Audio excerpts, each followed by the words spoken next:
What you think about when you're born into a fire? Let them burn it out. Sell them to the richest buyer. They wanna let the world decay. They tell us lies and fade away, fade away. We feel betrayed. We were raised to lose the race. Wake at the back of the pack, kill it anyway.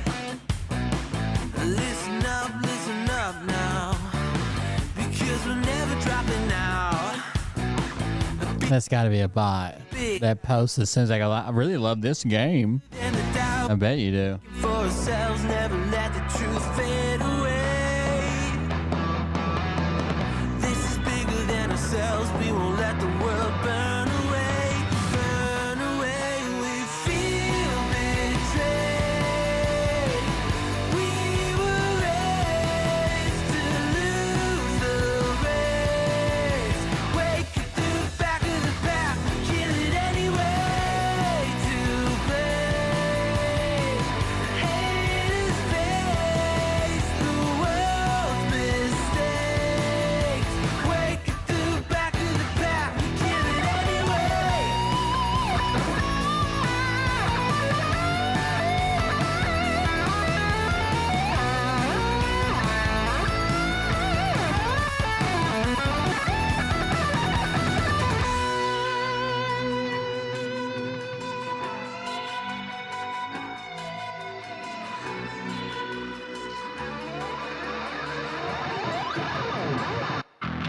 And we feel betrayed. We were raised to lose the race. Wake at the back of the pack, kill it anyway. To play haters face the world's mistakes. Wake at the back of the pack, kill it anyway.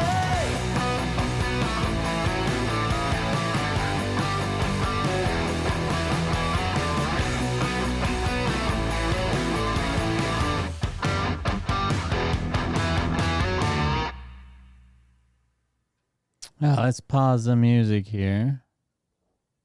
Then we'll roll the intro, I guess.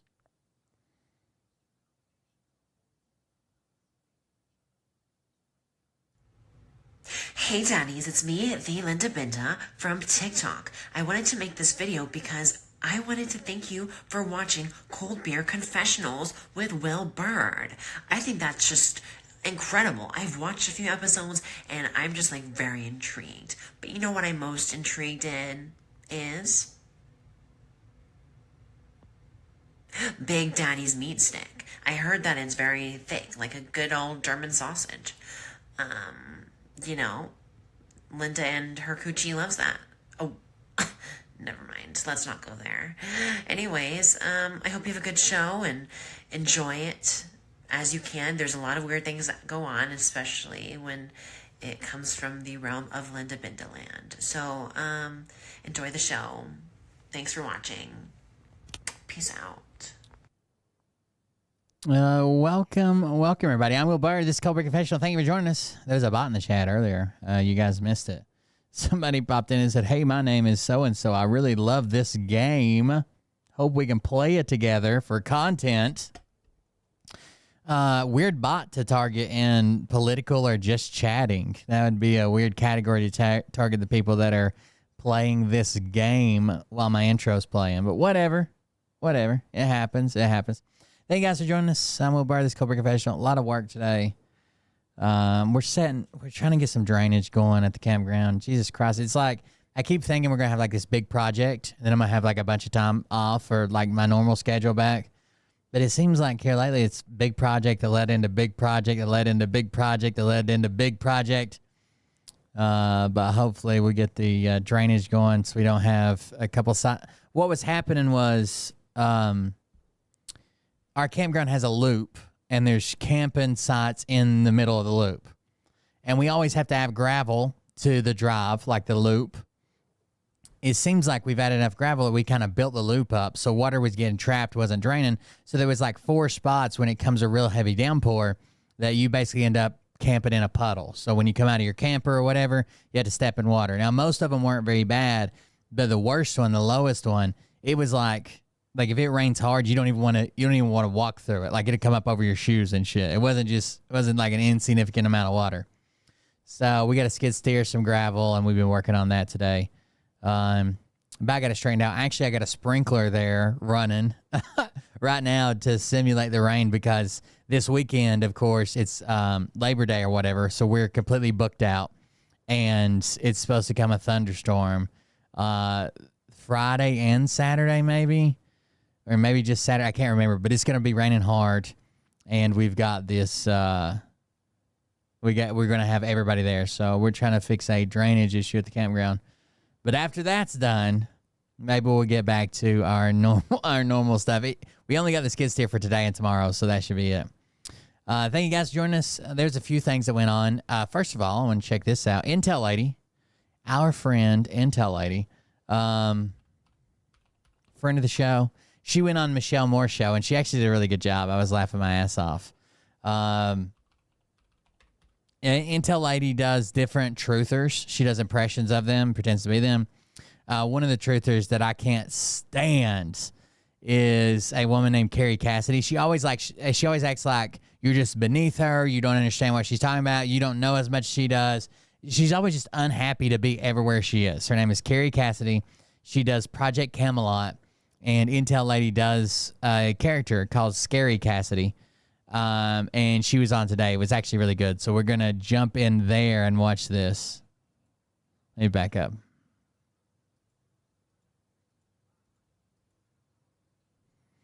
Even when she first brings her on, you can tell like she's already like upset that she's even there. Like they kept her waiting. This is actually really good here.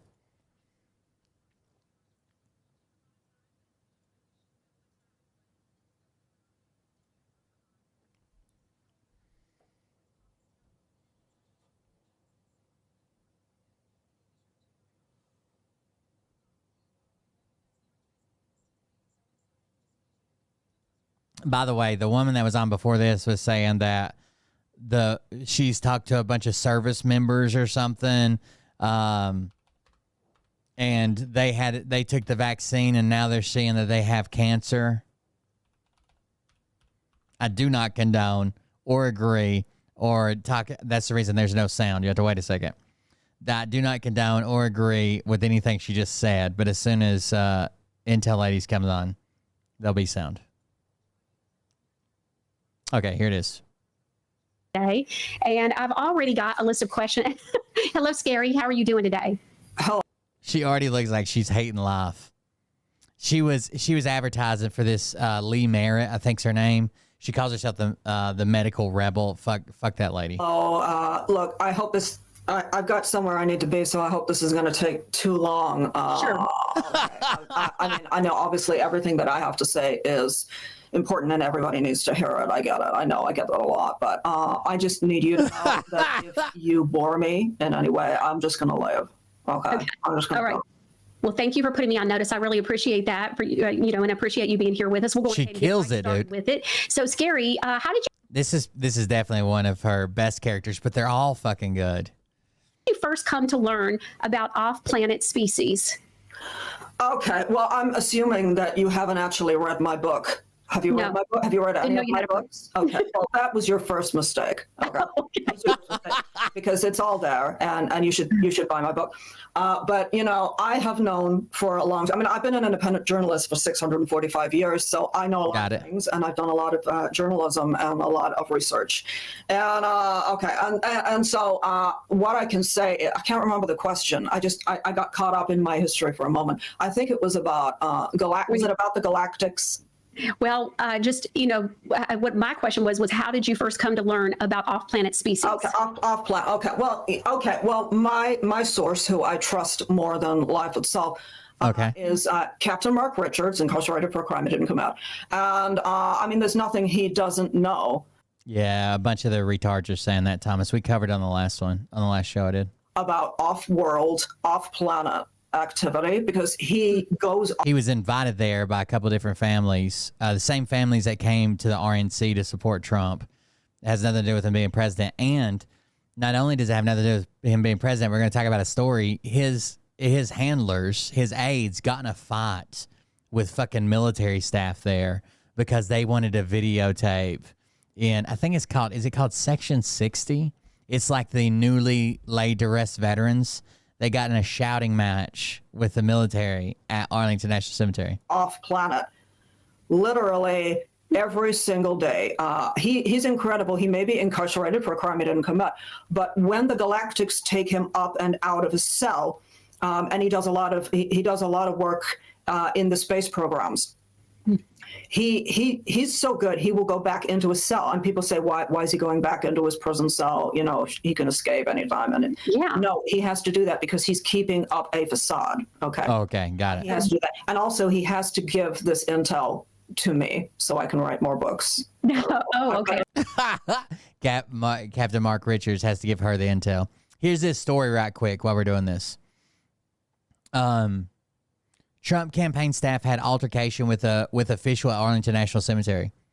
Two members of Donald Trump's campaign staff had a verbal and physical altercation Monday with an official at Arlington National Cemetery, where the former president participated in a wreath-laying ceremony, NPR has learned. A source with knowledge of the incident said the cemetery official tried to prevent Trump staffers from filming and photographing in a section where recent U.S. casualties are buried. That's sections. They're on Section 60. If you've never been to the National Cemetery, there's different sections, and they run through dates, right? And Section 60 is the newest. The source said Arlington officials had made clear only cemetery. So if you've never been there also, it's very respectful. There's places where you're not supposed to laugh, giggle, make noise, anything, right? You're just supposed to solemnly stand there. They don't let people photograph at these where you can photograph a lot of the places. Like if you find a super old gravestone or your grandparent from World War I or whatever, right? You can do all that you want. But where the newest part that they're putting soldiers in, they don't let anybody photograph in that area, whether they're having burials or not, whether there's mourners or not. It's just like too new of a wound, right? You wouldn't want people showing up paparazzi while you were having a funeral, right, for somebody you just lost a few days ago. So Section 60, the only people that photograph there are staff that work at Arlington, and they'll actually provide the family with photographs that they take, but they're very respectful. They don't get in anybody's faces. They don't use flash. They don't make noise. They just very solemnly stand around and they'll provide pictures, right? That way we don't have to worry about if this veteran that died, maybe he was a YouTuber, or maybe he was in the news, or maybe, and we got paparazzi desecrating his resting place kind of deal, okay? So the old sections are fine to photograph. A lot of people take photographs like the Tomb of the Unknown Soldier and shit, but there are sections where the only people that can photograph are staff, and that is currently Section 60. It says when the cemetery official tried to prevent Trump campaign staff from entering Section 60, campaign staff verbally abused and pushed the official aside, according to the source.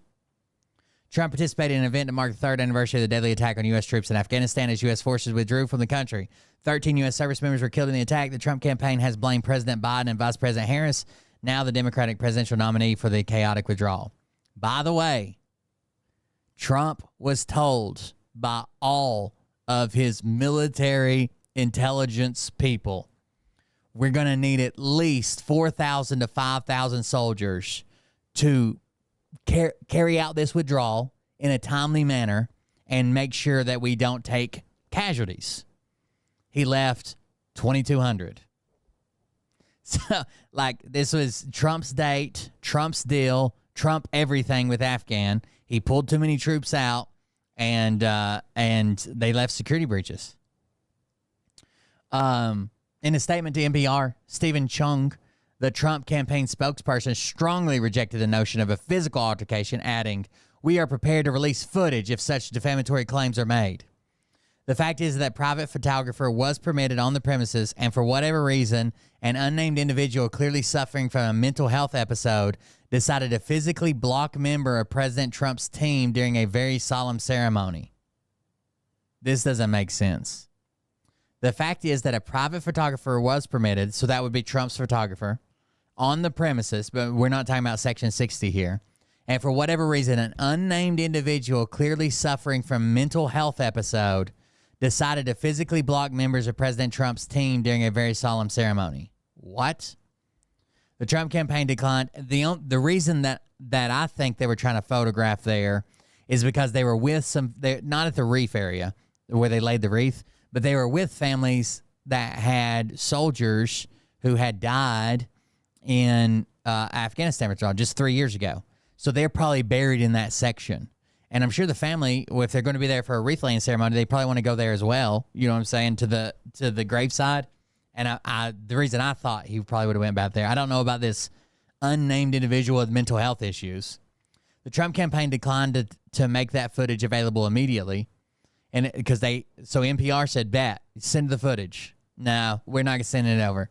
In a statement to NPR, Arlington National Cemetery said it can confirm there was an incident and a report was filed. So the cemetery is saying, yeah, there was something that happened and we filed a report.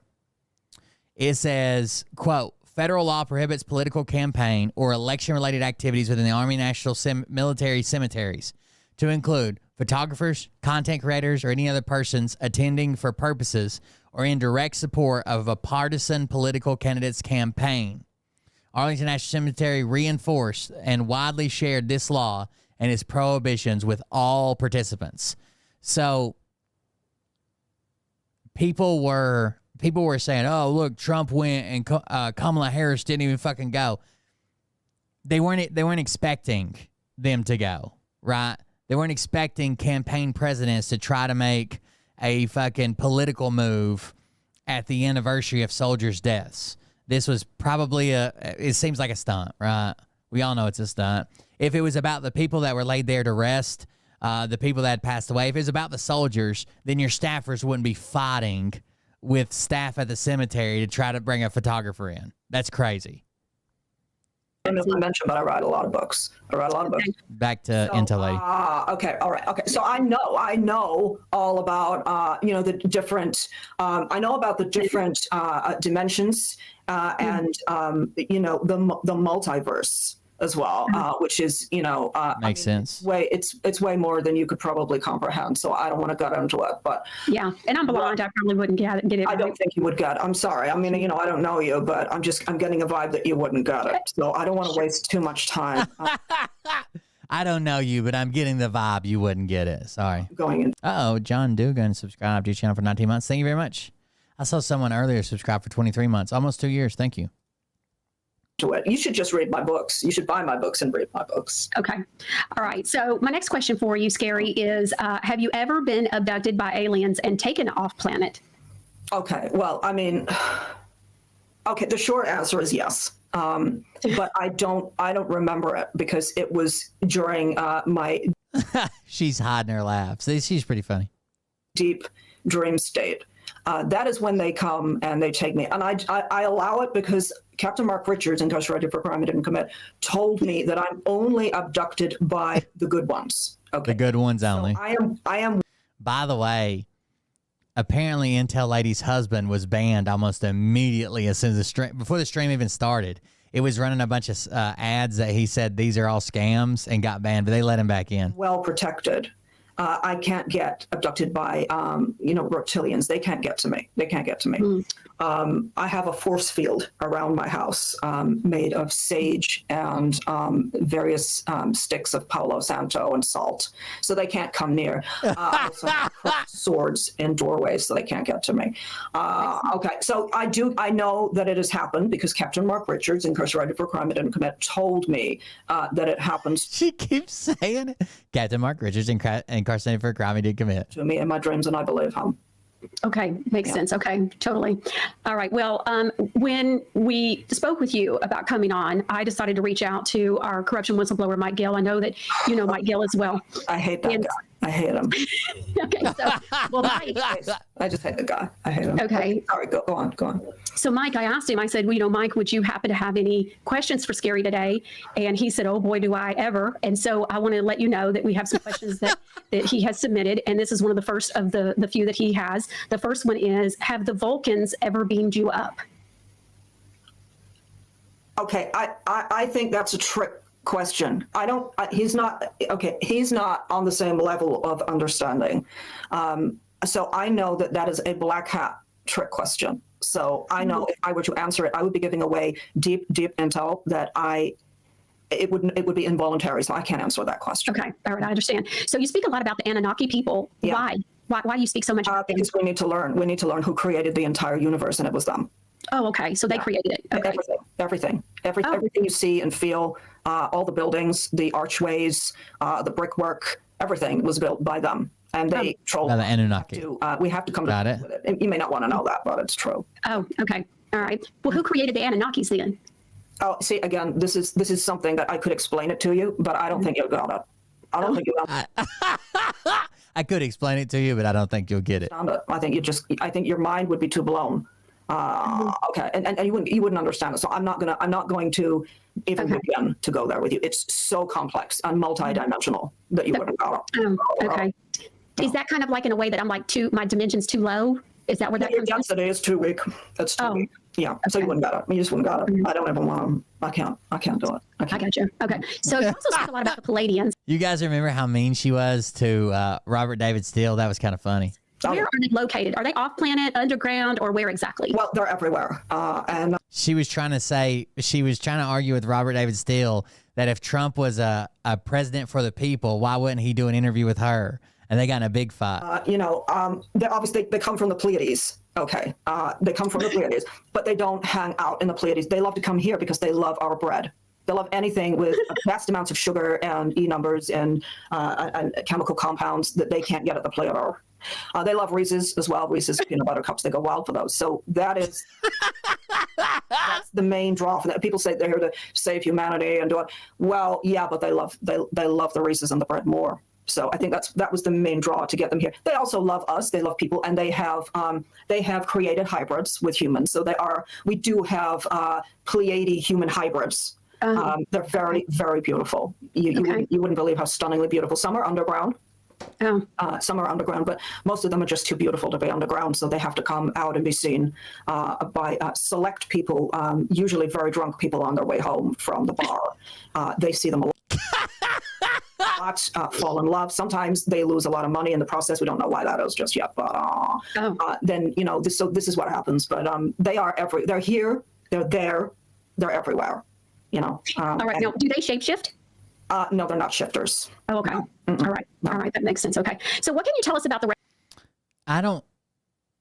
Why do we say, we talked about this the other day. I can say a Reese's cup, but for some reason, Reese's Pieces is the way that I automatically pronounce the other thing. Not Reese's Pieces. It's Reese's Pieces. I have no idea why. Is that a Southern thing, maybe? Reptilians. Mike Gill talks a lot about how you like to talk about reptilians. She's impersonating Carrie Cassidy.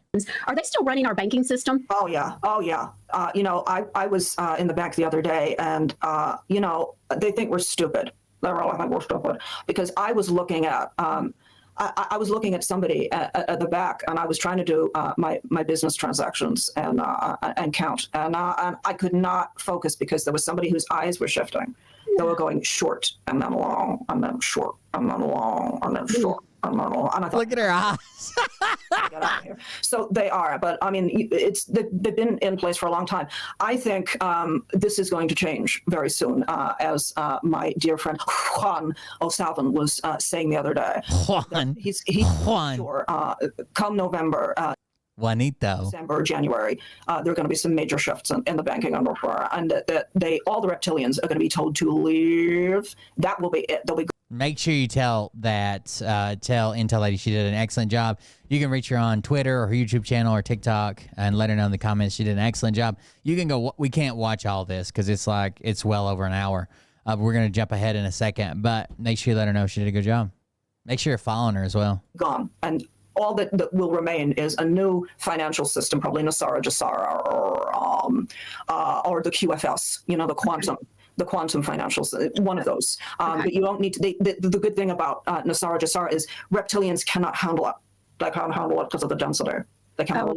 The density of a Nasara Jasara is way beyond that of a reptilian. They cannot work with it. They can't come into contact with it. In fact, it melts them. It literally melts them. Oh, wow. So, yeah. Wow. Yeah. Okay. That makes sense. Okay. So another question that Mike Gill actually had for you as well that he submitted is, do reptilians have tails? Well, I mean, only when they need to attack. Oh, okay. Point, when they need to attack. They let the tail go loose. When they can whip it around, it can literally decapitate. It's incredible. I'm not, it's not a good thing. Obviously, you got to be careful. But if I were him, I'd stay away from banks just in case he gets decapitated by a reptilian tail. Okay, makes sense. Makes sense. Okay, in your world. Okay, so also Mike was asking. In your world. We saw you interviewing Pascal. Oh, that guy. JFK. He and he says he's JFK. Yeah. I guess in your mind, does that mean, with the family tree here, I'm trying to understand, does that mean Pascal is JFK Jr.'s /Juan/Wayne's father? I mean, how's that work? And does that make you Princess Diana? Yeah, I mean, yeah. Oh. You can see it in my eyes. Can you see it? Yeah. Dead ringer. I slept a little when I was doing my eye makeup, which in a way is it's a nod to Princess Diana, because when she did that interview where she was crying and all of her mascara just smudged down. Yes. That's why I do my mascara like this, so that it's a little, you can see it all. It's a little smudge. You can see a little smudge going on there. Okay. Oh yeah, and got it. That's my nod to her. It's a calm. Are you saying it's a calm? It's a calm. Yeah, she knows when it's time to fully step in and say, you thought you were working with a 645-year-old journalist. It's really me. And as for JFK and JFK Jr., you can see that. You can totally see it in their face. I can see it because I see them a lot, and I look at their faces. The groan. In their faces, it's very clear. It's very clear. But if you don't have the eyes to see it, you won't see it. Oh, okay. So maybe you can't see it. I see it. You can't see it. I see it because I'm better than you in every way. That's the reason. I think she talks to her as Jen as well. Let me see. They play a clip here. All right, here's the end of the Scary Cassidy interview. I don't. Yeah, I know I'm not worthy information. Yeah. Yes, I should. You should. And makes sense. All right. Well, Scary, I so appreciate you for bringing this breaking information. Yeah. Yes, I should. You should. I appreciate you. You should. You should. You just you should appreciate me. That's true. And I appreciate you. I don't appreciate you at all. I don't. I don't appreciate you at all. Yeah, I know I'm not worthy. No. Okay. All right. Thank you so much, Scary Cassidy. Well, do you need a DEI, Debbie? Let's take a look, and we'll bring in Intel Lady right after this. This is her. I think this is Intel Lady's new video. DEI, Debbie. Who needs a security detail you can trust without compromising your progressive ideology? Do you want to feel safe from the patriarchy without the help of the patriarchy? Then you need DEI Debbies. From the Kimberly Cheadle School of Diverse Badassery, we bring you Close Protection DEI Debbies.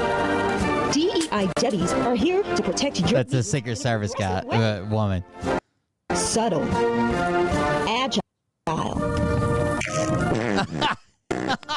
Combat ready. DEI Debbies are the only choice when it comes to close protection diversity hires. So don't delay. Hire your DEI Debbie today. DEI Debbies is subject to availability. DEI Debbies will not operate on sloped roofs.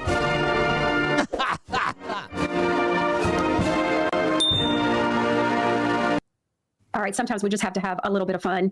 Let's go ahead and bring in Intel Lady. She has a YouTube channel and, of course, makes all kinds of there she is. situations a little bit lighthearted and funny. So thanks so much, Intel Lady, for joining us. All right.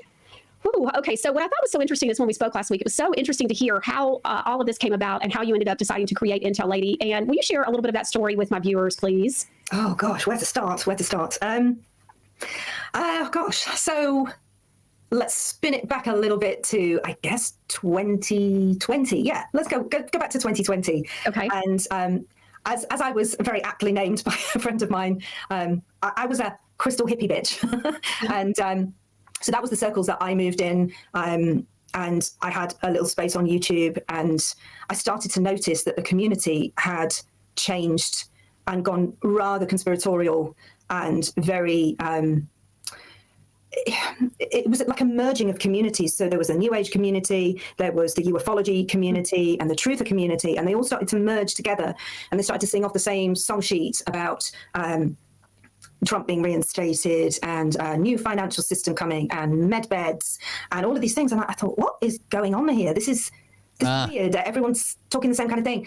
And I was aware of who some of these people were, like... it's like everybody started repeating the same shit that they had never said before. They like overnight or within like a couple of weeks, everybody was saying the same thing. Med beds and revaluation and go buy your foreign currency and Nisarga. It was wild. Like Scary previously mentioned David Wilcock and a certain British driving instructor who has lots of interesting stories to tell about being abducted by cat aliens. I was aware of these people, and they were starting to say the same stuff as well. And then they started going on other people's shows. And so I thought, I'm going to just have a little sit back and watch some of this. And I never heard of Charlie Ward before. And I watched a show where a certain British alien abductee driving instructor was on. And they were all talking about the election and how Trump was definitely going to get reinstated. And they were talking about medbeds, and they were talking about a brand new financial system. And I just thought, no, I don't believe this. And then I watched a little bit more, and they were saying how Biden wasn't going to get inaugurated. It was definitely going to be Trump. And I thought, right, okay. So I made a video, and I made a video on the day that Biden was inaugurated, saying, well, I knew that this was nonsense, that these people were talking absolute garbage. And obviously that went down like a lead balloon, and people really didn't like to hear it. And I lost a lot of support from doing that. And I thought, okay, I'm okay with that. And then I found other people were calling out the same bunch of people, and I got talking to them. And there was a show called Griftbusters, and I got talking to them, and they'd done a sketch about the things that Charlie Ward was talking about, this new financial system called the QFS. And I thought, hang on a minute, I could do that, because before I had children, I was a professional actor. So I thought, right, I'm gonna make a few little skits, and I'm gonna give them to the show, and they can use them on the show.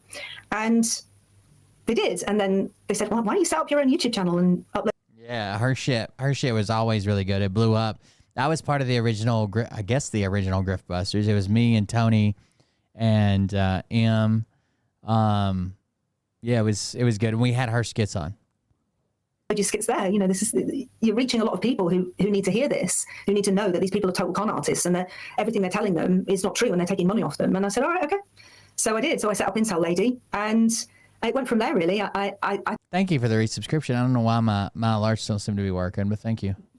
Had to take a deep dive into the world because I didn't know who half these people. I knew a few of them, but I didn't know the ones that you knew. I had to discover those all by myself. And when I found them, I was like, I did know who Kerry was, because she would interview in the same circle. So I was aware of her through that. And do you mean like they were on each other's shows? Is that what you're saying? Okay. Yeah. And she'd been around for, I think the longest of anybody, really. I guess her and David and the other one, the white-haired guy, I forget his name, but that's over there as well. I want to say Ian, but that's not his name. But yeah, so there's a couple of them. And so, bringing this kind of information about David Icke, I think she's talking about reptilians and all this kind of stuff. So you end up realizing you can't just come to the people with like trying to reason with people and talk about your opinions. You can't reason with people. You can try. You can say, look, guys, come on, think about this. This can't be real. A lot of this stuff it's not plausible. It's not possible. This kind of, I know crazy stuff is possible, sure, but some of the stuff they were saying is like, no, it's so out there. It's so ridiculous. You can't reason with people when they're so addicted to that hopium. Look, we came out of 2020. The rug got pulled from all of us. All of our lives got completely changed, and people needed hope. They needed something to hold on to. They needed something to make them think that better things are coming, that their freedoms will be given back to them, that, financially they'll be better off, because people were in the financial doldrums, apart from, the very, very elite people that were making tons of money off of selling PPE and medicine and all the rest of it. The rest of us were struggling, and people lost their businesses and all the rest of it. So people were so desperate to have a savior come and make everything better and take all the pain away. And they were so willing to believe this stuff. And when you've got really, really good con artists that can convince you, you can tell it's like when you know your friend is dating an absolute nightmare and you want her to wake up and smell the rose, smell the coffee, and please move away from this person, he's no good for you. But you know that there's no point because they're in love and they're infatuated and it's not going to change. It was kind of like that. And I thought, well, how else can I go about this? How can I, wake people up, if you like? I hate that term, but how can I show people that they're being conned? And so, well, I'll start parodying these people and use their own words, their own promises, their own goalposts that keep being moved and moved and moved. And maybe that will just make someone go, actually, you know what? She's kind of got a point there. They are saying all of those things. And they said those things last month and the month before and the month before that, and nothing changed. And never happens. €11 a month. And he's going on private jets from his home in Spain back to the UK on everyone else's money and living the life of Riley and going off on the holidays to Dubai and having a great time and telling us it's all going to be okay. Just keep paying your €11 a month and buy these defunct money, buy some dinar and some zim, and it's going to be worth so much money. You're going to be rich, rich, rich beyond your wildest dreams. And then they'll move those goalposts. And so that's Intel Lady. I can't watch the whole thing. It's over an hour long. But if you guys want to watch it, it's on the Michelle Moore Show. Make sure if you go watch it that you leave a comment about it. I need to have Intel Lady on our show. We were talking about it before, but then we had a bunch of scheduling conflicts, and it's just been a mess. But I need to have her on. She does a really good job. She's very funny. So go check out Intel Lady on YouTube, Twitter, TikTok for sure. She's probably got other platforms as well, but those are the three that I know of. So go check those out. She does a really good job. She does a bunch of different people. She does Simon Parks, Charlie Ward, Carrie Cassidy. She does Phil sometimes. She's really good at what she does. A very good actor. Good friend of the show. Well-known lunatic.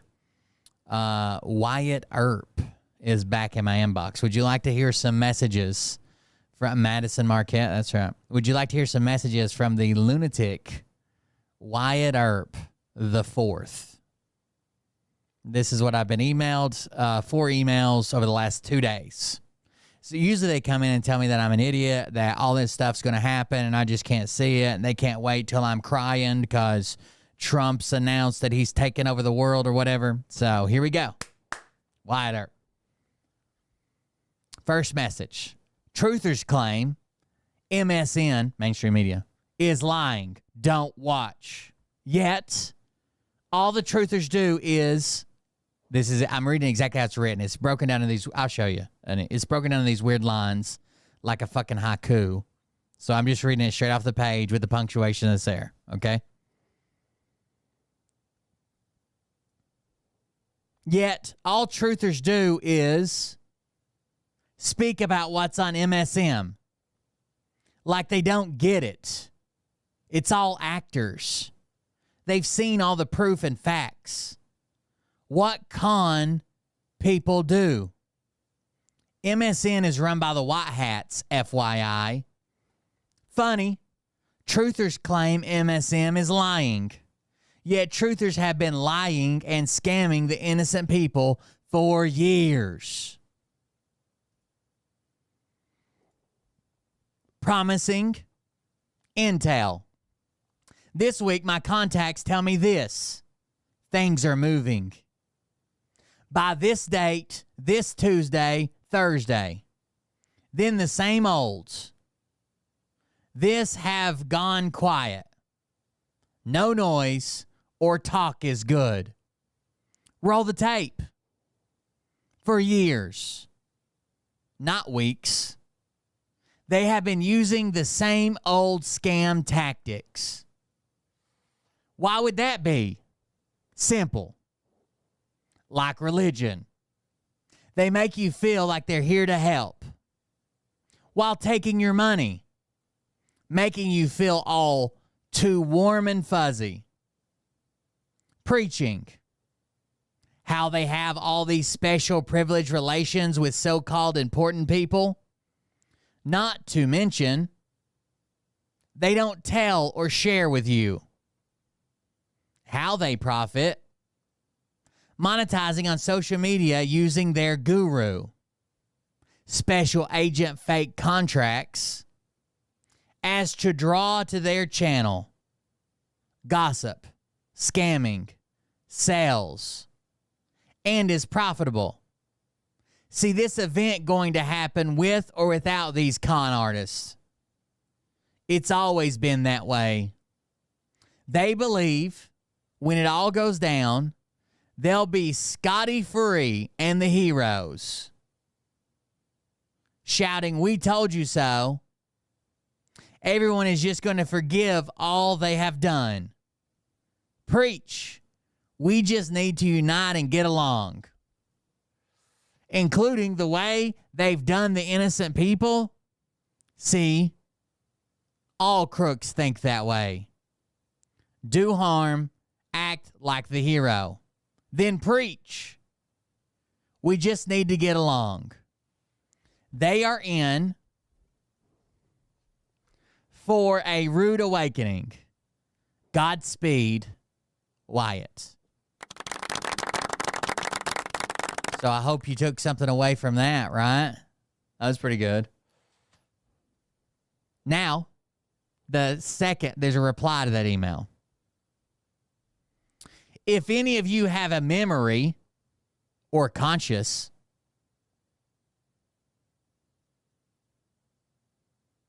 you were warned from the beginning.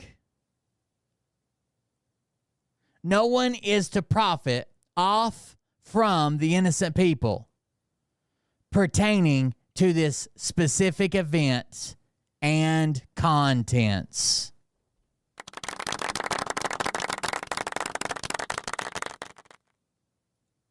That was the first two emails that there's more. Hold on. I just got to go back, of course.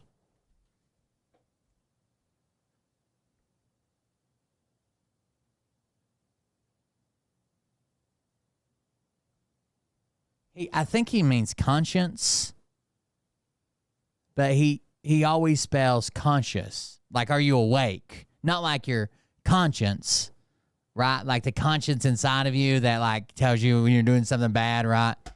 He always spells conscious, like awake. So I don't know.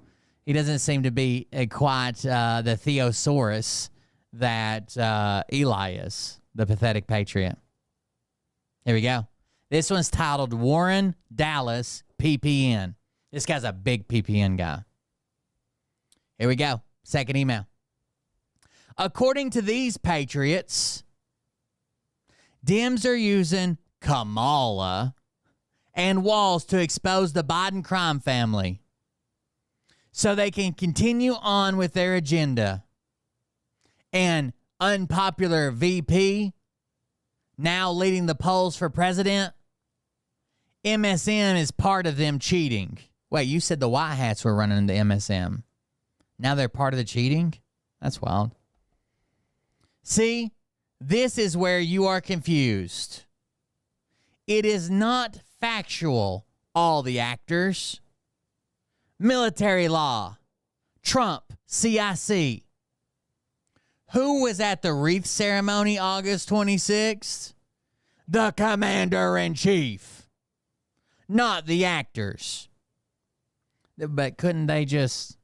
So Biden's laid wreaths before, too. So couldn't the actors be there either? That's weird. This whole Kamala president saga is to show media, white hat controlled, the public. How they have manipulated and controlled everything in the past. You know she is not locked or leading. She's starting to grow on me. But the media controls the narrative and makes you doubt and believe. Even though you know it can't be true. This is the total purpose of this scene.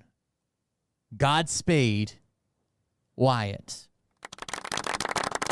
That's right.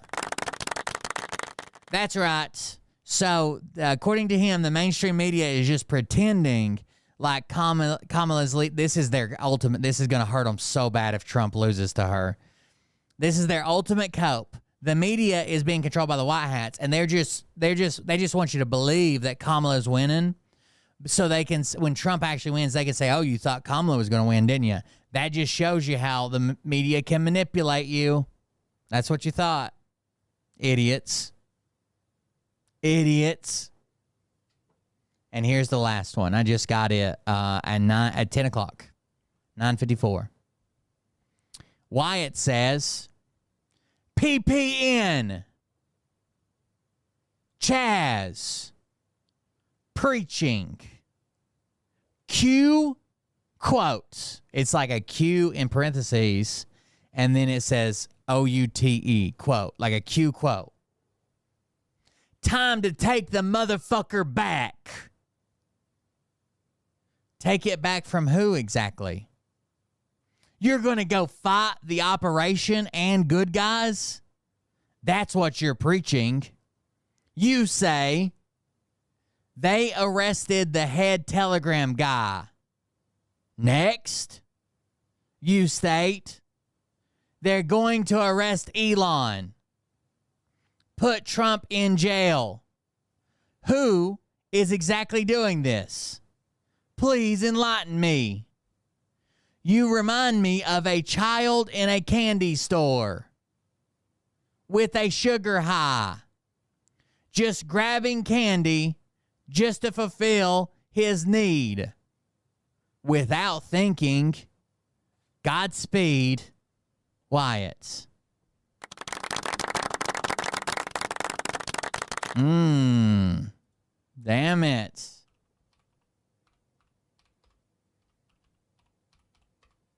Wyatt seems to be hot about Chaz. I thought he's a big PPN guy. Maybe not.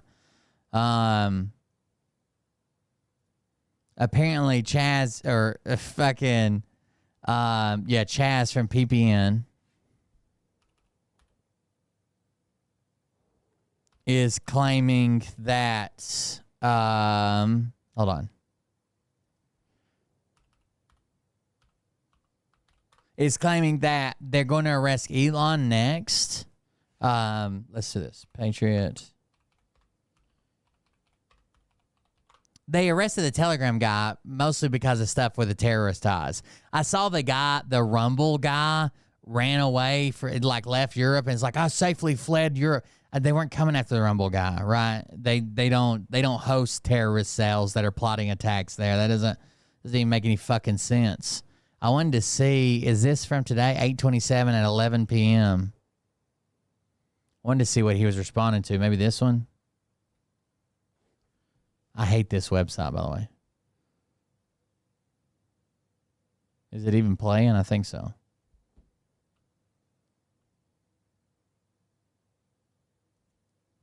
As well. So, but go to the PBSstore.com. By the way, have everybody in your house. There's Chaz. But that's what I'm hearing. I think that's kind of freaking awesome. And then not to mention, some folks, you can actually have dreams in color, okay? I didn't know that was even possible, but that's what I'm hearing. I think that's kind of freaking awesome. And then not to mention, picture party circles, emerald and himbo. You can actually have dreams in color. Are your dreams in black and white, bro? I'm hearing. I think that's kind of freaking awesome. And then not to mention product under the sun here, but let me tell you, the Rest and Relax Goodnight Grape is a phenomenal product if you're wanting a deep REM sleep, okay? I'm hearing from some folks, you can actually have dreams in color, okay? I didn't know that was even possible. Is there a big confusion that dreams are in black and white?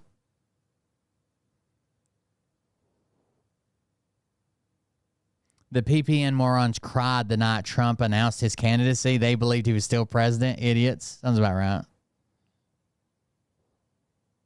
Yeah, I don't remember most of my dreams, but the ones I do, they're 100% in color, because if it was in black and white, I'd be like, that's weird.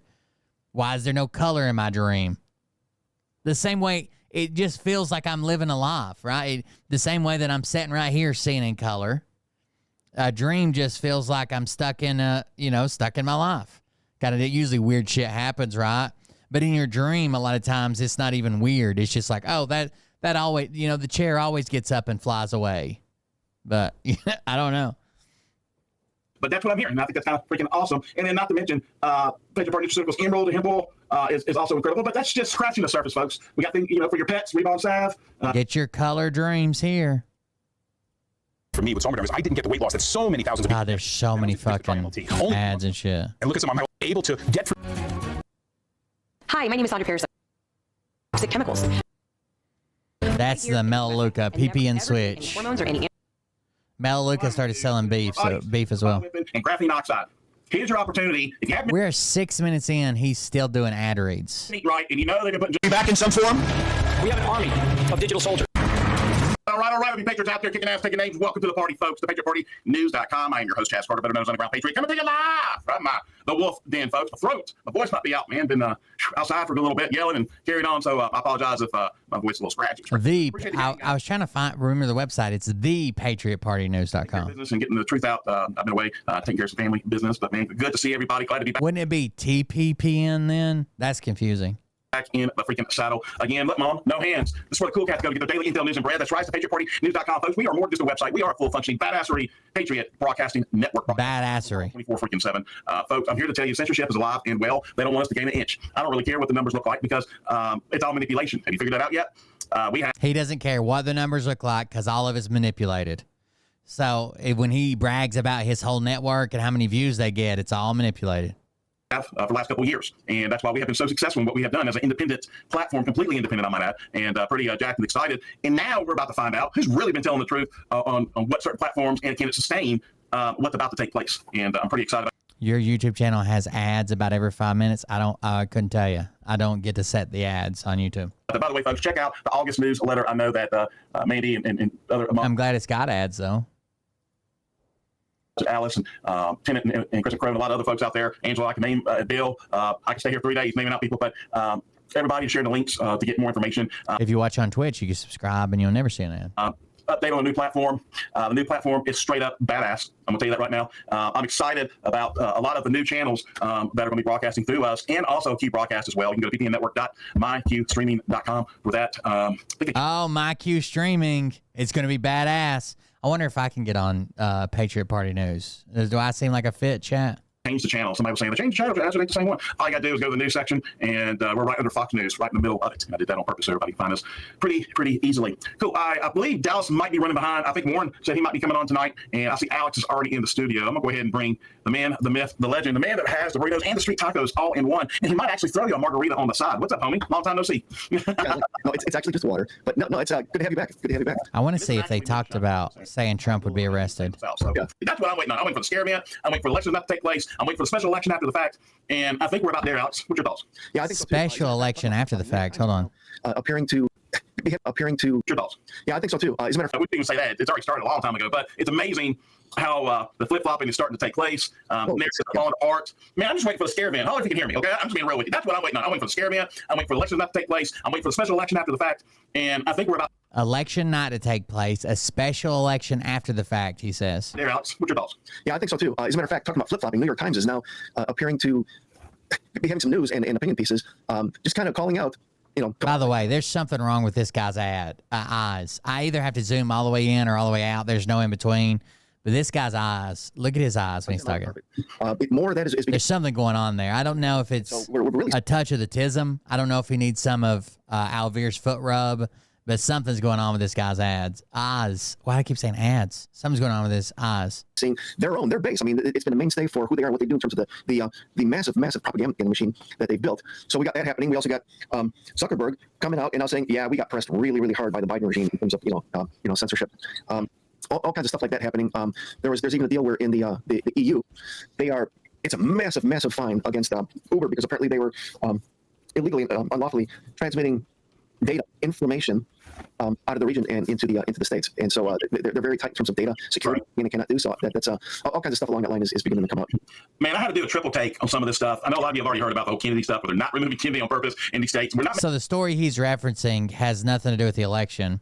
It says that Biden, once he took office, that Zuckerberg claims that the Biden administration pressured the company to censor COVID-19 content during the pandemic. What he's talking about is takedown requests for misinformation that literally get people killed and shit, right? They were asking them to take down some of the most dangerous shit there. Zuckerberg told the U.S. House of Representatives Judiciary Committee that he regretted not speaking up about this pressure earlier, as well on the decisions he made as the owner of Facebook, Instagram, WhatsApp around removing certain content. In July 2021, President Joe Biden, a Democrat, said social media platforms like Facebook are killing people for allowing misinformation about coronavirus vaccines to be posted on its platform. And we've seen some of the wildest shit that is on Facebook. Hell, Mike Penny's crew, who's part of this PPM bullshit, almost killed a baby. The only reason it got taken to the hospital is because it stopped breathing and turned blue. I'm making this up. This is reality. If you have been in 1997 and you have been in a DeLorean and you just came back to 2024 or to see what was really going on, this is true. This is what they're really trying to do, Alex. The DNC is suing Georgia Election Board, listen to this, for ensuring every vote reflects the true will of the people. And the DNC is suing that. It's called "You Are a Bunch of Freaking Liars and You Need to Go Home Now." That is absolutely hysterical. Oh, it is. And it's hysterical what they're doing to Kennedy. I mean, they got a plan and they're executing it, but it's fine. No, we can't remove you. Oh, yes. And these other states, oh, gladly, we need to remove them. I mean, it's so apparent and so obvious. They're not going to be able to cheat effectively, Alex. They're not going to be able to do that with the sheer number of people. Get out. Well, every state runs their own elections. There's some states where he's not going to be able to come off the ballot now. He's past the deadline to remove him from the ballot.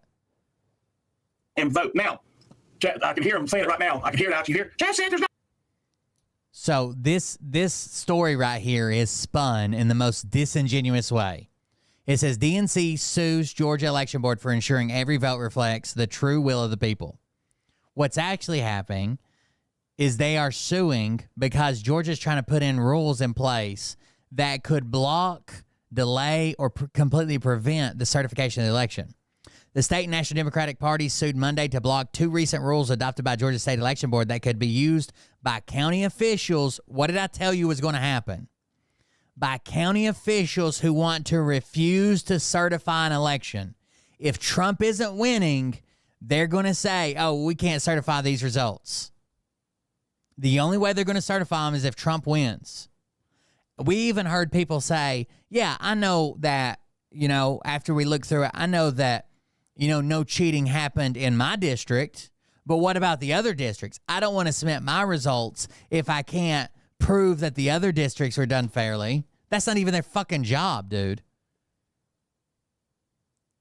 Potentially causing delays in finalizing state results. We've already seen it happen. Out in Arizona, the Supreme Court had to they made it known that they were going to step in, and then suddenly they certified the results. The lawsuits filed before a state judge in Atlanta argues the rules violates the state law that makes certification a mandatory duty. Certification is a procedural mandatory duty. The suit asks for the judge to find the rules are invalid because the state election board, now dominated by allies of former President Donald Trump, is exceeding its legal authority. The actions of the board alarm Democrats and voting rights activists, playing out against Georgia's background of partisan struggles over voting procedures that predates even the 2020 presidential election. It's a battle in yet another state over what had long been an administrative afterthought. It was just an administrative duty, right? Okay, the votes are in, we tallied them, certify it. Now they're trying to make it like a partisan thing. It's never been this thing. State and local boards certifying the results. The lawsuit says the rules invite post-election chaos, that the board is defying state law that says county officials shall certify, not may, not could, not only, it just says shall certify the votes after they're counted. Shall certify results, and that more than a century of court precedent in Georgia finds county officials have no wiggle room here. According to their drafters, these rules rest on the assumption that certification of election results by a county board is discretionary and subject to free-ranging inquiry that may delay certification or foreclose it entirely. Why would Trump want a fucking delay? Why would Trump want it? Because a delay adds doubts, right? He just tried to declare that he was the winner on election night in fucking 2020, and clearly he wasn't the winner. When he's got that time, he's going to be throwing up fake videos. He's going to be having Rudy Giuliani lie. He's going to be having all this shit going on like he did last time. It doesn't include free-ranging inquiry that may delay certification or foreclose it entirely. But that is not the law in Georgia, states the lawsuit filed in Fulton County. Pro-Trump Republicans argued the rules just reinforce a county election board's existing duty to thoroughly examine election results, noting each board member must swear on an oath to compile true and perfect results. These common sense changes will benefit all Georgians, regardless of political affiliation, as they are all designed to increase transparency and public confidence regarding our elections, State Republican Party Chairman Josh McCoon said in a statement defending the rules change earlier Monday before the lawsuit was made public. A trio of Republican partisans aligned with Trump took control of the 5-member regulatory board earlier this year. It has no direct role in determining election results, but writes rules to ensure that elections run smoothly and hears complaints about violations. Trump praised those members by name during an August 3rd rally in Atlanta, saying the three are all pit bulls fighting for honesty, transparency, and victory, but criticizing the Democrat on the board and the nonpartisan chairman appointed by Governor Brian Kemp, saying they aren't so good. So the three that want to support him, great guys, pit bulls fighting. The other two that he doesn't even fucking know, they're not so good. That plus McCoon praising the takeover of the board and later emailing proposed rules on board members, to board members, has led Democrats to allege a once sleepy board is now a direct tool of Trump. So they're working directly with the leader of the RNC, and he's sending them these rules that they are changing, and they're working hand in hand with Trump, right? This is going to be and he's probably doing this in multiple states. The Georgia State Election Board is becoming an equal co-conspirator in this effort to suppress our votes. Democratic U.S. Rep. Lucy McBath charged Monday in a news conference on the Georgia Capitol. With passing this rule, they are creating barriers to counting votes and certifying the election so Donald Trump can once again attempt to throw our country into chaos if he doesn't win. If he does win, you'll never hear about this if he wins Georgia. If he doesn't win, they're going to throw it into chaos. They're his friends, the people that like him, are saying, oh, this paper states that I have to sign an oath that I'm sending in true and perfect results. There's no way I could send in perfect results because there's a chance that someone might have double voted. There's a chance that someone might have voted for their elderly parent. There's a chance they're just delaying it and trying to throw a wrench into this so he can have another fucking January 6th. A Democratic state senator and the former chair of the Fulton County Elections Board have both sent letters demanding that Kemp remove the 3 Trump-aligned members for violating state's ethics laws. Kemp on Monday asked Republican Attorney General Chris Carr to determine whether Kemp has legal jurisdiction to consider the demands. The Democratic lawsuit specifically cites language added by one rule to require county election officials to conduct a reasonable inquiry. County election officials are not forensic investigators. Their job is, okay, did all the votes come in? We didn't miss like a box or nothing, right? They all went through the machine. Okay. They're not supposed to lead an investigation into what they think is fraud before certifying results. It also takes aim at a second rule that allows county election officials to examine all election-related documentation created during the conduct of elections. Alleged fraud or misconduct should be handled by the courts, not by county officials as they tally the results, the suit argues, citing more than a century of Georgia court rulings. Right? You don't decide if you're the election coordinator, if you work counting votes, you don't decide what's fraud and what's not. Right? You run them through the machine. As long as they meet the base requirements to vote, you run them through the machine, and the court challenges that, or an audit challenges that. Not the people that volunteer to work these positions. While the new rules could be read as consistent with Georgia law, allowing only review or examination that wouldn't delay certification, that is not what the drafters of those rules intended, the lawsuit says, citing their testimony before the board. The first rule does not define reasonable inquiry, and the second has no basis in the election code or case law, the suit argues. It's unclear whether counties could successfully refuse to certify. They've already done it. They did it in other states. They would face lawsuits asking judges to order county boards to perform their legal duties, and it's unlikely Fulton County or any other of the state's 5 other most populous counties, all reliably Democratic, would reject certification instead. Refusal to certify would likely come from smaller, more Republican counties. In Georgia, state officials had to order. He's done a hell of a job convincing his supporters and the whole goddamn world that we never had this question about how this cheating and it was all this. I mean, there's people that say, oh, we don't even really vote. You know, they just pick a winner and tell you voted. This is all wild. This is all wild. And Georgia state officials had to order rural Coffee County to certify in 2020. In May, Republican-appointed Fulton County Election Board member Julie Adams refused to certify primary election results after she filed a lawsuit backed by the Trump-aligned America First Policy Institute that argues county election board members have the discretion to reject certification. On what grounds? Again, they're not investigators. They're not auditors. They have no way of knowing what happened. All they do is receive votes and make sure they go in the machine. They have no fucking way. So what grounds would they have to reject certification other than Trump's losing? The lawsuit was filed by the county election board members from counties in Metro Atlanta, most chosen by the local Democratic Party, as well as voters who support Democrats, 2 Democratic state lawmakers running for re-election in the state, and national Democratic parties. This is going to be mayhem come election time. This is going to be fucking mayhem because Trump's not going to win. And when he doesn't, his loyal people are going to refuse to certify the vote. And then what do? We have 10,000 fucking court cases around the country making Republicans certify the votes. Then he can say, oh, they made them certify. There was questions about what was that. This is going to be fucking mayhem. And that's his B plan, right? That's plan B. Plan A is he does what he's lying about and says he's going to win. There's no question. He's going to sweep. It's not even going to be close. We don't even need the votes. Plan B, they're not going to let anybody certify, and then he's going to put as much doubt into it as possible. Same thing he did in 2020. He's going to pout and throw his hands up. He's going to call governors and say, find me votes. He's going to try to stop the certification. It's all happening again. Same guy. He didn't fucking change. He didn't grow up. He didn't get better. It's same guy, same plan. Not going to be an election. Yes, there's not. That's my personal opinion.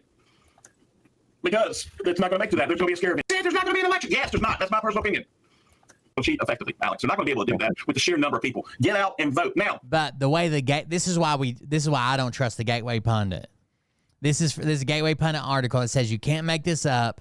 DNC sues Georgia Election Board for ensuring every vote reflects the true will of the people. No, that's not what they're suing in any way, shape, or form.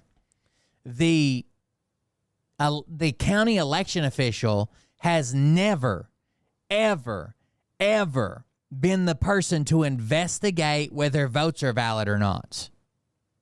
If there's a question whether the votes are valid or not, or whether they reflect the true will of the people, then we audit it. We do an investigation. You challenge it. You pull the voter rolls, right? You pay people to audit. You pay for the audit. If there's a question, you report it.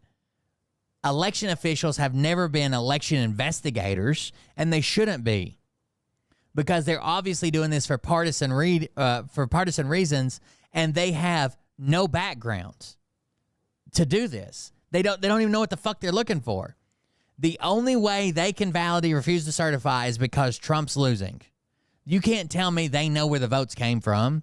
They know someone cheated. They know someone voted twice. None of those things. They don't know any of that. So the only reason they're refusing to certify is because Trump lost, and they're loyal to Trump. I can hear him saying it right now. I can hear it out. You hear, Jeff said there's not going to be an election. Yes, there's not. That's my personal opinion. Because it's not going to make to that. There's going to be a scare of it. They have to operate through control. By the way, if you guys watch Linus Tech Tips, we haven't had a scrapyard wars in years where they have a budget and they both have to build a computer and build a complete computer and then compete against each other. Well, they just had one and Linus won. I just saw the final episode. I think it came out a couple of days ago, though. Control. That's where we're at right now. And see, perfect time, calm before the storm. Yeah, and one other thing that they're also not talking about is Cornel West and the Tea Party. He is not being removed in some states. So this is basically a ploy to keep Biden on and to keep Cornel West on in a deliberate, in my opinion, a deliberate attempt to draw away votes. Mm-mm. And this is why this is so important, guys. Your school boards, your city hall meetings. Yep. Above accountability here. This is an Arizona mom arrested at a council meeting by mayor for criticism of city officials, all while her 10-year-old. Also, the Gateway Pundit again. We're going to have to find a more credible source.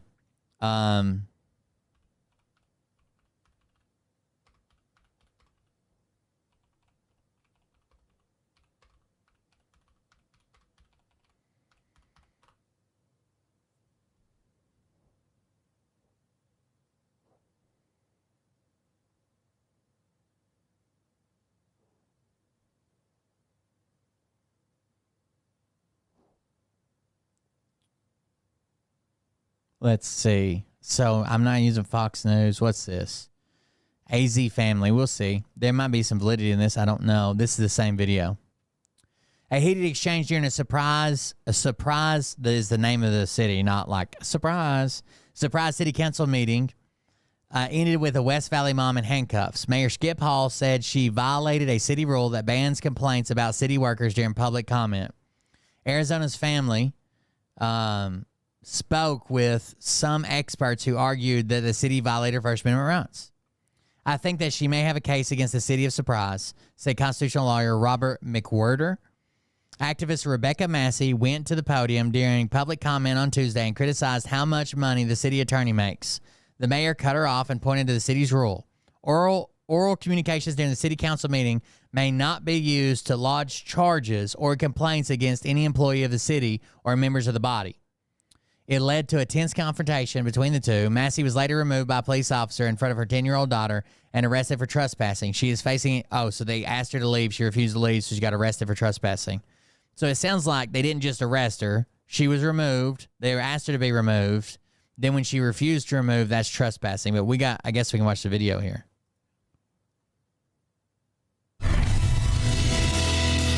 If you get trespassed, that's the two options you got. I don't know what happened, but if you get trespassed, you got two options. You can leave or be arrested. Do not touch me. Do not put your hands on me.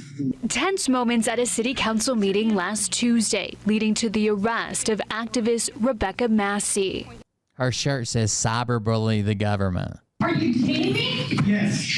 Why am I being... Oh my God. Is she a sovereign citizen? Are you detaining me? While she's in handcuffs, resisting arrest. Under what charges? She took to the podium during public comment, criticizing how much money the city attorney makes, before Surprise Mayor Skip Hall cut her off. To request? I've got to interrupt you here. Hall said she was violating a city rule that states, quote, oral communications during the city council meeting can't be used to lodge charges or complaints against any city employees. It led to... She might have... So they're enforcing their rules. I'm not saying she doesn't have a case. This might violate her First Amendment right. She would have to get like a constitutional lawyer and go to court. But if that rule's on the book, they were enforcing the rules. She refused to reply to the rules. They asked her to leave. Then she got arrested. Now, saying that you can't criticize someone that works for the city during a city council meeting might violate your First Amendment rights. It depends on really what a court rules, but... to a heated exchange between the two. Please share my videos. Please, please, please. We need more viewers. So do you want to be escorted out of here? You want to be escorted out of here? You're violating my First Amendment right. I don't have a podcast form. We used to do an audio only, but I watched too many videos. I don't think it goes over well in audio only. Talking. You are violating my First Amendment rights. That's your opinion. Massey was then removed from the meeting by a surprise police officer. Well, that's all you've got left. If you try, what are you supposed? If you're trying to remove her by force and she's fighting you, so you say I can see them removing her by force, but if she fights and won't be removed, then what? I don't think they came to arrest her. They came to remove her because she'd been trespassed. But if she just flops on the ground or she turns around and fights and pushes, then what do you have left?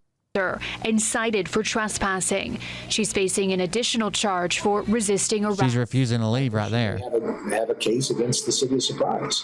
Arizona's family reached out to constitutional law attorney Robert McWhirter to get more insight. No, you're not listening. What if she won't leave the room? You're just saying have 10 guys pick her up. She's fucking 280. Into the rights of speakers during city council meetings. He says the government can... She signed the form agreeing to the rules. I didn't even know there's... I guess if you're a speaker, they might make you sign them. Reasonable restrictions on speech, like limiting the time people can talk during... So the Supreme Court has ruled, because a lot of these cities do have, like, there's only a brief period or whatever. Everybody gets to talk for 5 minutes, 3 minutes, 2 minutes, whatever. They said they can have some rules on speech, but I don't know if limiting whether you can talk negatively about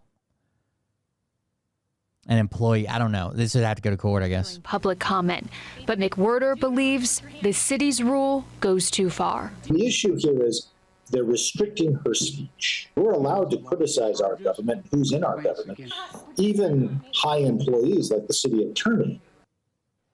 But is there so this was in the open commentary, is there a time or something that's better use, or does the rules give, if they say, hey, we don't use the open commentary to criticize employees, do they have a way, like a complaint you can file, or do they have another option to do it?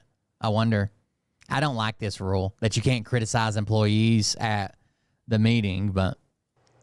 And we reached out to the City of Surprise and Mayor Hall for comment, but have not heard back at this time.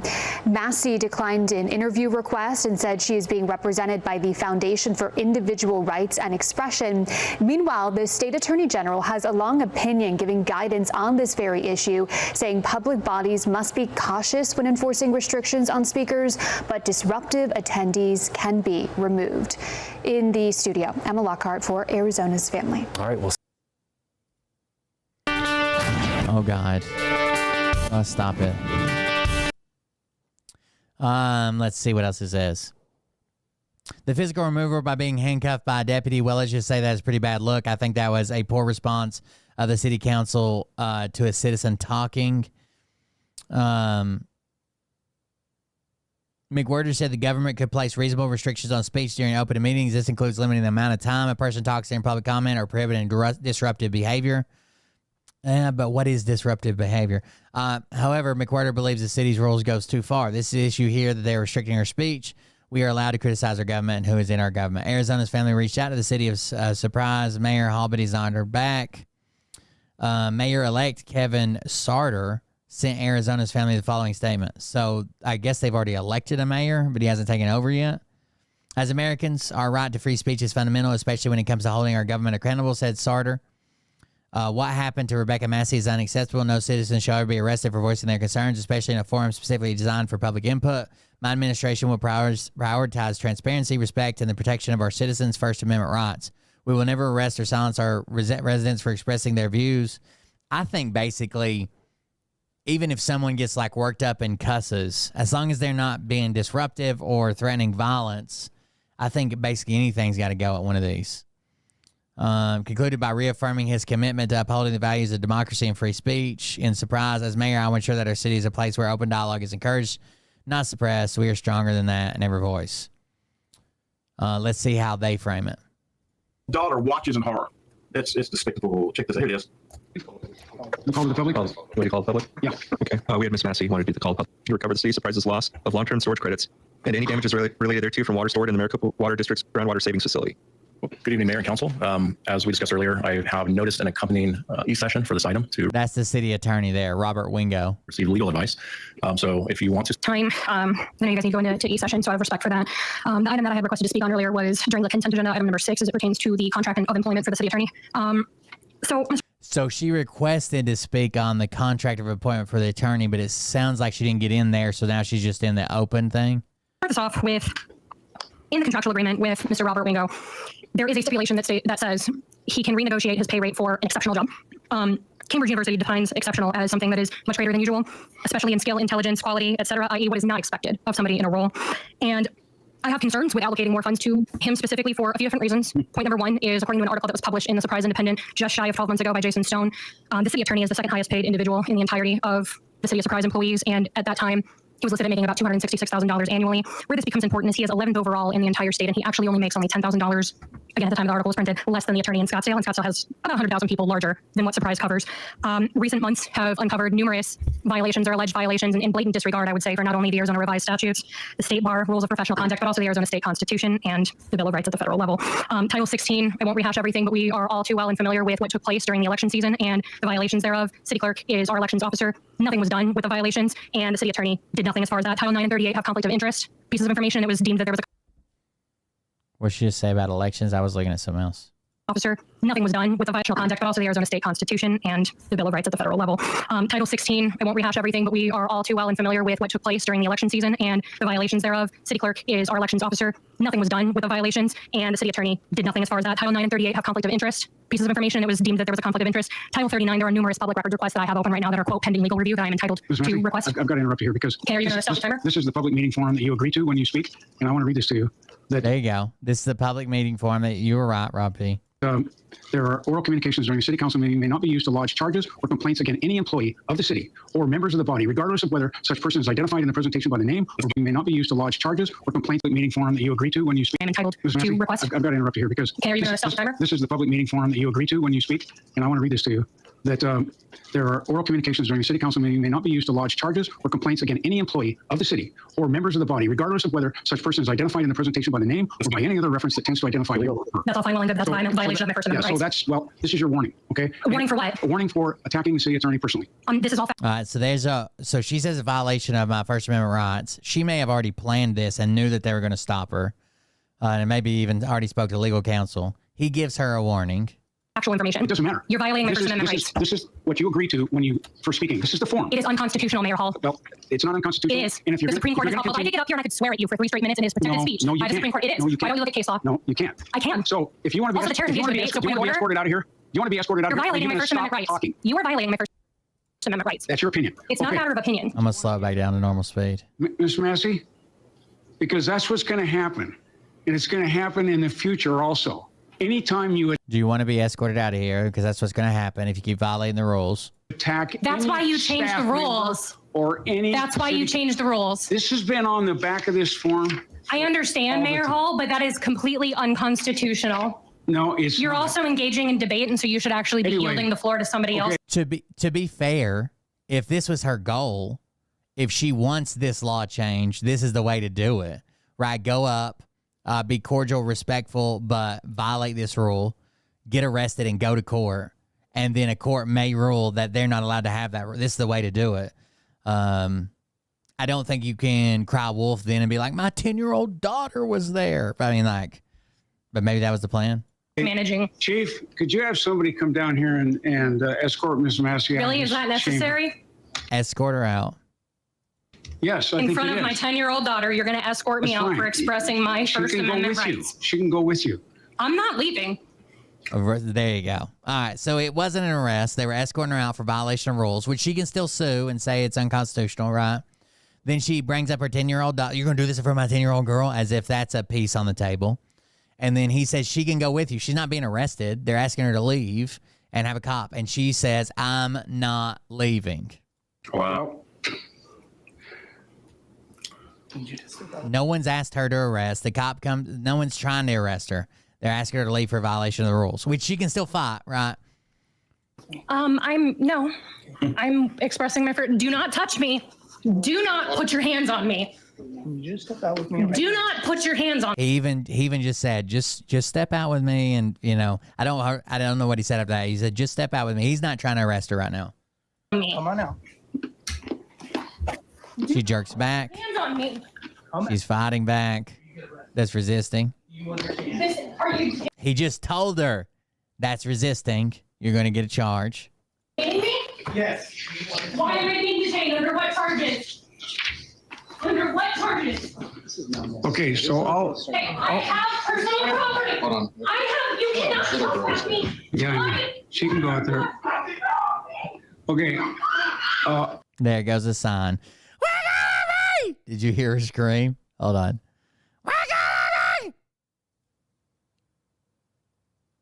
There's the reaction she wanted. Charges. Okay, so I'll. Hey, I have personal property. Hold on. You cannot. I don't think it's as simple as Gateway Pundit. Woman arrested for stating her opinion. Yeah, I mean, she can go out there. Okay. I'll entertain a motion to go into E-session. Motion to go into E-session? Second. It's been moved and seconded. All those in favor say aye. Aye. Going into E-session. Yeah, this dude's having a bad day, scratching his head like, oh, God, we're about to be all over the place. Oh, hell yeah, you are. So that's My the tactic that they use when they want to go in behind closed doors in private. It may be televised, but there won't be anybody talking, speaking, interrupting. That's not true. So when they go into e-session, if they have an oral argument time, then it's just done through Zoom, right? It's the same way. It's the same way they had it in COVID. Expressing views or opinions, and that's something that they use to control their agenda. Surprise City, Arizona, those that are wanting to know. This was, I believe, on August 20th, 7 days ago, this transpired.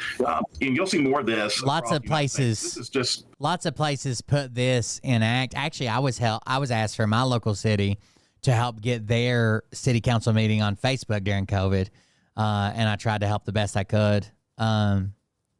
They have a guy I really don't get along with, but I helped remotely. But a lot of cities have kept this in place even afterwards. It's all over the place. You kind of wonder, what the hell happened to America, Alex? What happened to freedom of speech? What happened for us being able to voice our opinion and our rights? I do think there's also something different. I think it's different. If she would have sat down Indian style or whatever, sat down on the floor and said, "I'm not leaving. You're violating my First Amendment rights," made the cops pick her up and arrest her, I think that would have come across a lot better than her fighting back and finally like the cops like, come on, Jesus, what are you doing? If you keep resisting, you're resisting now, you're fighting back, you're going to get trespassed. Right, and that type of forum, and it changed the rules because they don't want to be told what they're doing wrong. Yeah. How they need to correct and be a good steward of the community's money, because that's what it comes down to at the end of the day. Oh, that's right. I've been talking to more pastors about getting involved in terms of the community level, and some are beginning to do that and coming to meetings. And so I was talking with my pastor. I said, all right, we got to get people involved in here. We got to show up and show out. He said, but I'm telling you right up front that when I get up there, I'm loud. I'm as forceful and as mean as you can get without cussing people out. But that's by getting in their face like that. We've been able to have now we've got 3 victories in a row in terms of what we've been doing in terms of holding back increases in the mill levy for property taxes. And we have another battle with the school district that's going to be in a couple of weeks with the school district. But that's what it takes. And if people show up, it's that's one of the main things that has happened at a grassroots level that we're trying to do in our state groups, to educate folks on what to say, how to say it, being lawful, being able to exercise your First Amendment rights. Remember this: the Constitution comes in front of everything. Yep. Period. Hands down. That's why it was designed that way. So just understand the power of the Constitution. Because it says after she left the room that the officer had to take her down to the ground to handcuff her. Like up until that point, it seems like he was just trying to help her out, escort her out, not help her out. That sounds fucked up, but escort her out. And then eventually she put up so much of a fight, she had to be taken down to the ground. She says she sustained multiple bruises when she was brought down to the ground, and noted that the most painful part was seeing her 10-year-old daughter, who was also in attendance, watch the incident unfold. She had her hands pressed against the glass, and her face was partially pressed against it, sobbing uncontrollably. Massey said, as a mother, seeing my child in pain, scared and upset, and being unable to help her, I wanted to be with her in that moment. She's really playing that area up. The Surprise Police Department said Massey was cited for trespassing, then released. She never went to jail. She was never arrested. She was cited and released. And noted that long-form charges would be submitted for resisting arrest and obstructing governmental operations. So there you go. We, the people, can still enforce that. The challenge is you have so many people that want to program you otherwise that you can't. We have always had the power. It says, this is from United States Court of Appeals Fourth Circuit, which they're in, says officials presiding over such meetings must have discretion to cut off speech which they reasonably perceive to be or imminently to threaten a disruption of the orderly and fair progress of the discussion, whether by virtue of its irrelevance, its duration, its tone, and manner. The ruling was based off difference between a public forum and a limited public forum. And in the tradition, public forum, which includes the streets, sidewalks, parks, and general meeting halls, speakers' rights are at their apex. Speakers have a right to speak free of any government-imposed restrictions on their speech unless the restrictions are reasonable time, place, and manner restrictions, are content neutral, and are narrowly tailored to they skipped a part. The limited are